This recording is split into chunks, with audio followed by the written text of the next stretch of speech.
Hi, James, and welcome to Career Mobility for October. We're heading fast towards Christmas, and I know you have just had a significant birthday. I have, TJ. Congratulations. October is always one of my favourite months. I've just had the opportunity. So I just turned 50, been away with the family, taken some time up the coast, went to Excellent. a beautiful spot called Woolgoolga, which is about an hour north of Coffs Harbour. For anyone who doesn't know it, I suggest you drop in at some point. And it taught me a couple of things. One, age is no barrier, was still there, having a really active holiday, and two, just how important that time to take out and decompress and to do something different is. It's been a really busy and full-on year for us, and so I know we've covered it in previous sessions when we've got together, but really important for all those people who are in programs with us to also know that it's really important to work and stay consistent with your activity and a plan, but also really important to take that time out. And last week taught me again exactly how important that is. Yeah, it's so lovely to spend time with the family. And I think if you can do that when it is a birthday and, time to sort of celebrate yourself, but also spend time with the family, that's fantastic. So we have got a really interesting subject to talk about today. I've described it as what I believe is the new norm in, the career mobility space. I think, it's a continuum that we've kind of been aware of, but it's kind of sat in the background and has become more in the forefront of certainly posts and things we see on LinkedIn, etc. And I know it is a real sweet spot of interest for you as well, James. So what is this amazing new norm I'm going to talk about today? So we're talking about something which you'll know about, so reskilling and upskilling. Now, this is something that we know that people have been doing in professions for eons, for forever. But why has it changed and why is it relevant now, James? Because I know, as I say, it's a passion subject for you, so I'd love to get your take on this. Yeah, look, it is, TJ. So I'll mention maybe two things definitely that make it so important to be discussing right now.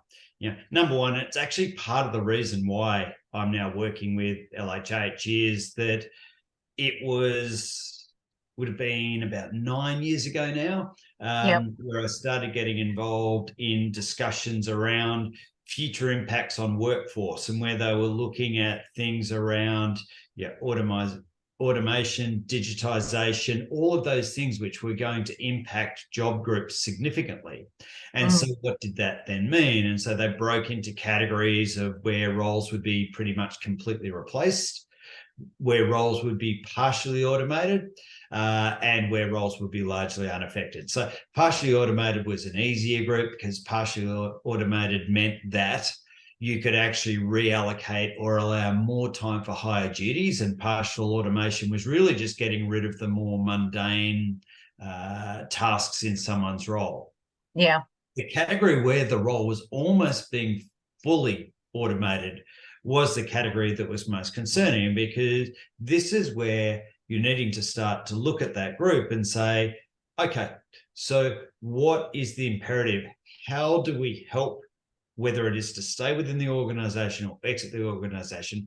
How do we help these individuals? Because if their role is being automated here, there's the potential that that is going to occur throughout the industry. And it's not industry specific, across all industries, this impacts. Yeah. And so if that role is starting to get automated, there are almost two ways this plays out. One is that that person can actually figure out a pathway to upskill or reskill in order to be able to stay relevant with their skill set, right? Or it becomes really, really difficult for them when it comes to the job search. So that is number one, why it's a passion project, has been for about 8-9 years a core area of interest, because I really do truly believe there are some measures which we'll discuss in a little while around the individual's accountability as well as the organization's accountability enabled to be able to support that journey.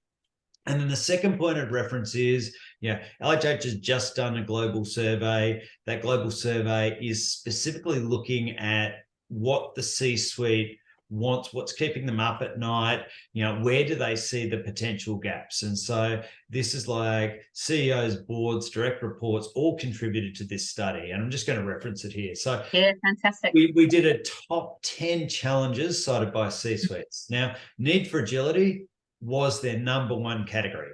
And that need for agility came down to they want agility because they feel like these days organizations, for a range of different factors, are almost always in a constant state of change. Yeah. Secondly, they want people to be able to adapt better to reorganizations in order to deal with that change. And thirdly, slightly less relevant, is adapting to hybrid working models. So of those three, but numbers 1 and 2 are the critical factors. So boards and C-suite are looking at, how do I adapt and keep my organization relevant? And that requires a level and a pace of change. And given we've largely, not completely, but largely left sort of referencing everything to COVID in the rearview mirror, we're not talking about change because of a pandemic. We're talking about change that had already started well before COVID and the pandemic, right? Got exacerbated and sped up in a lot of instances, particularly in areas where they're talking about, how do we actually distribute the workforce outside of only capital cities? How do we actually move more stuff from in-person retail to online? These things were already started, but then were sped up significantly during the pandemic. And that has given momentum well beyond sort of the core effects of the pandemic to this number one worry. How do I adapt my organization as a leader to keep up with the pace of change? How do I not fall behind competitors? And then if I've got to reorganize my workforce to do that, how do I actually adapt, and how do I help my people adapt to that? Because honestly, they would rather actually keep that employee knowledge, the employee loyalty, if they can utilize upskilling and reskilling rather than be exiting people. So they're the two core reasons. Yeah, look, I think that's absolutely right. I think that the tough thing when we speak to clients who are moving through career transition at the moment is that question always comes up, but is how do I navigate this? Like, how do I know what I should be upskilling in? How, if it's not the same thing, and as you say, if roles are going to become essentially, dormant in terms of their need, what should I be reskilling in? So, if you can talk a little bit about what you've seen in terms of the ways that people can navigate that journey. Yeah. So this has been, I'll break it into two categories, right? One is the always on upskilling, reskilling need. And so for a large number of years now, whether it be through a learning management system, whether it be through access to some of the available tools online, LinkedIn Learning is an obvious example of that.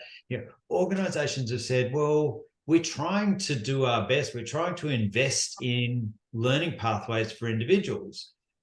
But I think you could go and speak to a bunch of leaders of organizational development departments, and they would mostly tell you the same thing. Other than compulsory courses or other than courses that people are actually asked to complete, they're highly disappointed in the take-up rate of the available resources for people off their own bat and driven by their own desires to upskill and reskill. Why are the take-up rates so low? It's almost like I've built it. Why aren't people coming and utilizing these tools? Surely it's in their own best interest to do so.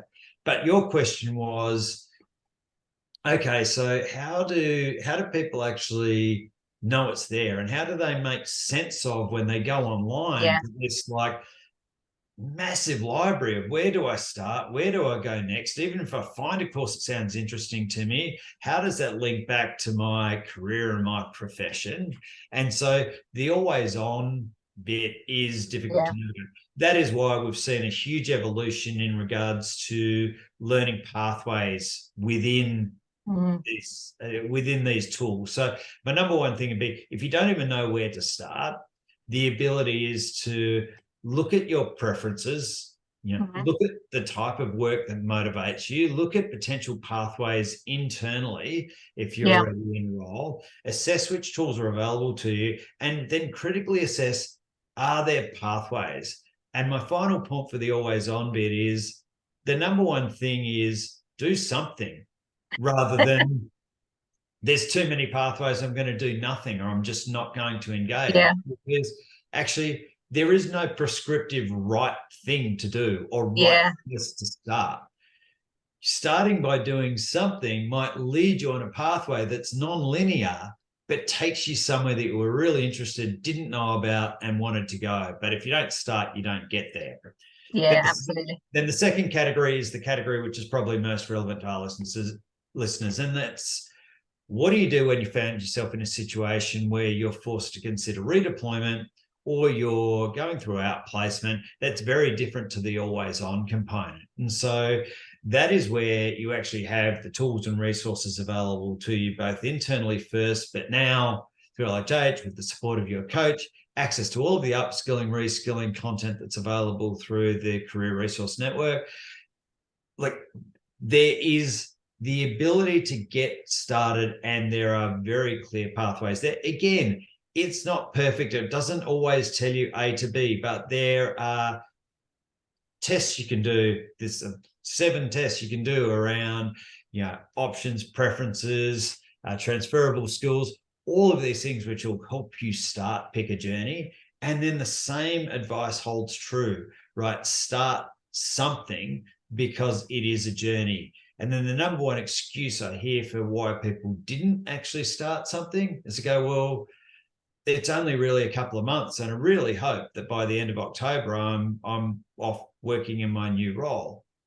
My advice to people would be, you don't ever want it to stop when you start your new role. So don't be time bound by the fact that, like, what's the point? I only really want to be engaged in this program for 6 weeks, 8 weeks, 12 weeks, whatever it might be. That is no reason not to start something, because I would say there's a tremendous lost opportunity if you're not starting something during your transition period and then continuing and forming that habit, so that when you start with whatever your next employer is, or if you're starting your own business, whatever that next pathway is, you've created a habit to continuously upskill and stay relevant. And the ultimate goal here is to then get yourself into a position where you're future-proofing your career, whether it be looking externally and understanding what's available outside of your existing employer, whether that's staying up to date with trends in your particular employment segment or profession. Now, some professions make it easy, like accounting, for example, right? If you're a chartered accountant, you're a CPA, you have continuing professional development, it's spelled out for you. You've got to do a certain amount, because that's actually part of your ongoing membership with that organization, the professional body. And a lot of other professional bodies do this as well. Where that doesn't exist, you have to self-drive that. And that doesn't mean that anyone who's an accountant doesn't do learning and reskilling and upskilling on top of that. But there are professions where it is much more structured. There are professions where there's no structure.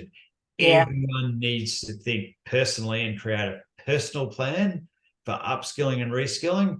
And the goal, it's easier if you don't know where to start. The end goal is, how do I make sure my skill set consistently stays relevant to what I want to be doing and growing my career?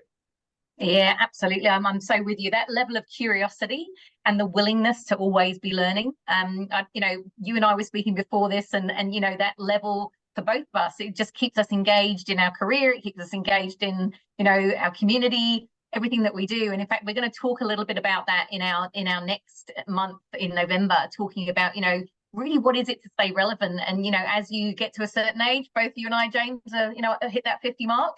How do you stay relevant? What do you do? What does that look like? Because, both you and I have discussed that age is just a number. Not everyone feels that way. So how can we help people to feel, that passion for whatever it is that really gets them excited about their career and kind of what's next? And learning absolutely keeps building those neural pathways. So it's, it's always good to keep that grey matter going. Absolutely. And let me just quickly address something which I omitted before, but probably should have included, right? It doesn't have to be limited to online learning at all. It is anything you're doing to develop yourself. So it might be attending an event or a speaker series, or signing up for a webinar, or it's not all about LinkedIn learning and online tools and learning management systems. It's got to be a holistic plan. So think more broadly, because some of it, like the ability to sort of attend events and challenge yourself and challenge your thinking. Maybe I'm just maybe it's just me, but I find that stuff fun, right? And it gives you broader perspective, because we can all be guilty, including myself, if I don't keep forcing myself back into this mindset. You get so head down, bum up, gee, I'm busy, gee, I'm busy, gee, I'm busy, that this is the first thing that gets left by the wayside. And so come back to that. Just start small. Doesn't have to be an online resource, could just as easily be attending an event, a conference, a webinar, reading a book that's recommended to you. Any of these things is a start point.